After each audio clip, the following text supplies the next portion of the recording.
తోడేళ్లకు తోడబుట్టారా? ఆడది కనిపిస్తే అదే ధ్యాస. మొన్న నిధి అగర్వాల్, నిన్న సమంత.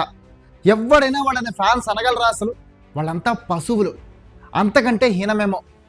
రాజాసాబ్ ఈవెంట్ కోసం కేపీహెచ్పిలోని లులు మాల్లో ఒక సాంగ్ రిలీజ్ ఈవెంట్ జరిగింది ఆ సినిమాకి సంబంధించి. ఈ ఈవెంట్కి మూవీ హీరోయిన్ నిధి అగర్వాల్ వచ్చి ఈవెంట్లో పార్టిసిపేట్ చేసి రిటర్న్ అయ్యే టైంలో చుట్టూ ఉన్న జనాలు ఒక్కసారిగా ఆమెను సరౌండ్ చేసి అత్యంత అసభ్యంగా బిహేవ్ చేశారు. ఆమె డ్రెస్ కూడా జారిపోయేటంత జుగుప్సాకరంగా ఆమెను తాకుతూ నెడుతూ తలుచుకుంటేనే అసహ్యం వేసేలా బిహేవ్ చేశారు.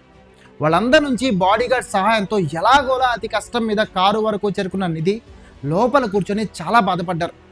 ఇక నిన్న ఆదివారం జూబ్లీ హిల్స్లో సమంతకు కూడా ఇలాంటి అనుభవమే ఎదురైంది. ఓ షోరూమ్ ఓపెనింగ్కి వచ్చిన సమంత రిటర్న్ వెళ్లే టైంలో ఒక్కసారిగా జనాలు ఎగబడ్డారు ఆ మీదకి.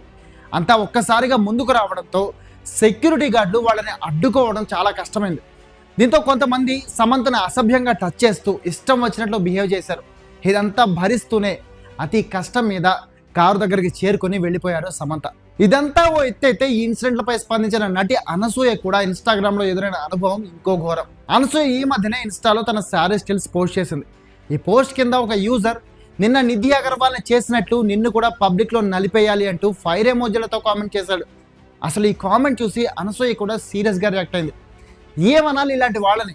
నిన్న నిధి ఇన్సిడెంట్ చూసి నేను వణికిపోయాను. పాపం నిధి ట్రామాలోకి వెళ్ళిపోయి ఉంటుంది. ఇలాంటి వాళ్ళని ఊరకనే వదలకూడదు అని రిప్లై ఇవ్వడమే కాకుండా సైబర్ క్రైమ్ డిపార్ట్మెంట్ని కూడా ట్యాగ్ చేసింది అనసూయ. ఇలాంటి వాళ్ళ మీద స్ట్రిక్ట్ యాక్షన్ తీసుకోవాలంటూ డిమాండ్ కూడా చేసింది.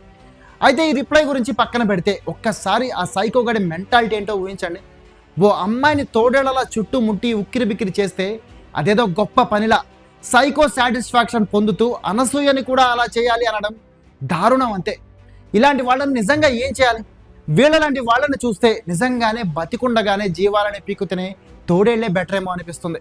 చివరిగా ఒకటే మాట, నిధి అగర్వాల్ ఫేస్ చేసిన ఘటన మగాడు గర్వపడే ఘటన మాత్రం ఏమాత్రం కాదు. మొత్తం మగజాతి సిగ్గుపడాల్సిన విషయం గుర్తుంచుకోండి.